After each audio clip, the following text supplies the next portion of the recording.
Hello everyone, I am Kiran Joshi. Hope you all are safe and sound. Here I am presenting the second video of Class 6 Civics, Chapter 4 Key Elements of a Democratic Government. In the first video of this chapter, we learnt that there are some essential elements in a democracy. Among these elements is the people's participation, about which we learnt in the first video. Now let's understand the other key elements, which are resolution of conflict and equality and justice. If you remember, children, we learnt about a story of Hector Peterson, that he, along with his other friends, other students, he was protesting against the forceful teaching of Afrikaans language. This is the example of conflict, and many a times such conflicts cause violence because one group finds it okay to use force against the other group to check the protest. Children, when people of different religion, culture, regions or economic background do not cope up with one another, the condition of conflict arises. Conflicts also occur when a group of people feel that they are being discriminated, and to resolve their conflicts, people may use violence. The violence creates a fearful and tense situation for the people. Here it is the duty of the government to intervene for resolving the conflict. How can the government perform its responsibility of resolving conflicts between people or groups of people without being biased? So children, there are some basic rules or laws laid down in our constitution for the government and for the people. These rules and laws are to be kept in mind while resolving any issue or differences. Now, we have heard so much about conflicts in society, and you might be wondering what kind of conflicts occur among people. So, children, as you know that in our society there are people who follow different religions. Sometimes the religious practices can be the cause of conflicts. For example, people of a particular religion wish to take a procession, but the route that they want to use for the religious procession can lead to a conflict if the people of the other religion don't appreciate this practice. In such situation, the role of the government, especially the police, is very crucial in making the representatives of concerned communities to meet together so that they can arrive at an amiable solution.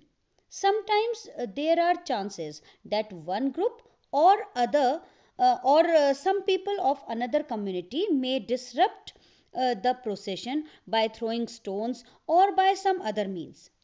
This may lead to violence between the groups or communities. The police has the responsibility to make sure that such incidents do not occur and the conflicts are avoided. Conflict can occur on the share of river water between states. Children, the course of a river may be such that it rises in one state, flows through another state, and ends in a third state. Thus, the sharing of the river water between those states through which the river flows can be an issue of conflict. For example, the dispute between the states of Karnataka and Tamil Nadu over the distribution of Kaveri river water. If you look at the map here, you will understand that in Karnataka the water of Kaveri is stored in Krishna Raja Sagar Dam. This water is used for irrigating many districts of Karnataka and for meeting the requirements of Bengaluru city. In Tamil Nadu, the water of Kaveri river is stored in Mettur Dam and is used for the crops which are grown in the delta region of Tamil Nadu. As you can see here in the map, the delta region is clearly visible. The reason of conflict between the states of Karnataka and Tamil Nadu is that both the dams are built on the same river. as it is clearly shown in the map in front of you. Now the dam in Tamil Nadu, which is a downstream dam, can only be filled up when the water is released from the upstream dam in Karnataka. In this condition, both the states are not getting as much water as they require to fulfill the needs of their people. In this state of conflict, it is the responsibility of the central government or the union government to intervene and ensure a fair and just distribution of water between both the states. Thus, resolution of conflict is a major and important element of a democracy.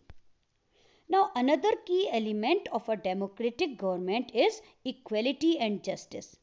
Equality and justice may be two different terms in dictionary, but in a democratic government they are inseparable. That means they cannot be separated. Children, we all know that earlier in our country the practice of untouchability was very common, and we know that now it is banned by law. Those who were considered untouchables could not get education. They were denied transport and medical facilities. They were even deprived of the chance to offer prayers and not allowed to enter the places of worship. Later, people like Dr. Ambedkar realized that such practices should be stopped and that justice can only be done or achieved when every person is treated equally.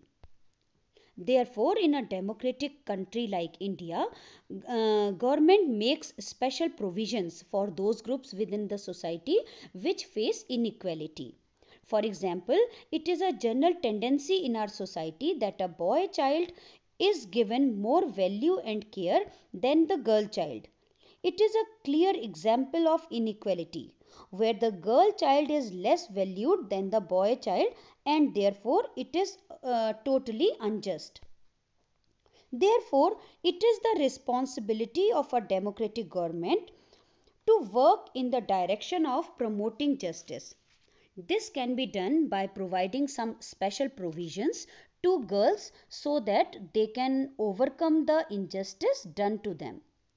One such provision to promote justice and to establish equality may be the waiving or lowering fees for girls in government schools and colleges. So, children, people's participation, resolution of conflict, and equality and justice are the key elements of a democratic government. Now, here are some questions for you to revise the topic. So, the first question is, how do conflicts occur and lead to violence and death? Second question, describe some of the conflicts in our society and the role of government in resolving them. Third question, write a note on the Kaveri water dispute between Karnataka and Tamil Nadu. Fourth question, what is the general tendency of our society towards a boy child and a girl child? How can the government promote justice in this context? Children, if you found this video helpful and wish to watch more of such content, do consider subscribing to the channel. Also, if you have any queries or comments, please post them in the comment section below. Thank you.